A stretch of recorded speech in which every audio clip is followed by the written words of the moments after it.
Pinag-uusapan pa lang ang pagbabalik di umano ni Tony Gonzaga sa Pinoy Big Brother Celebrity Collab Edition bilang host. Nag-aaway-away na ang mga kapamilya fans.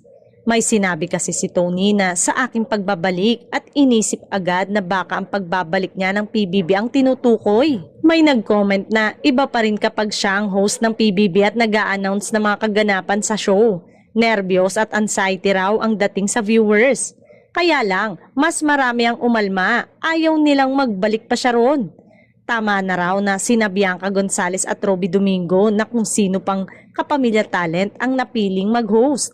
Si Gabby Garcia kasi baka hanggang sa collab lang ng ABS-CBN at GMA mag-host. May nagtanong naman kung bakit may naglalabasang post tungkol sa pagbabalik di umano nito sa PBB. Siguro dahil malapit nang matapos ang Pinoy Big Brother Celebrity Collab Edition at naka-line up na ang next edition. Kaya may mga ganitong issue. Kayo ba, pabor o kontra sakaling bumalik o ibalik si Tony sa PBB?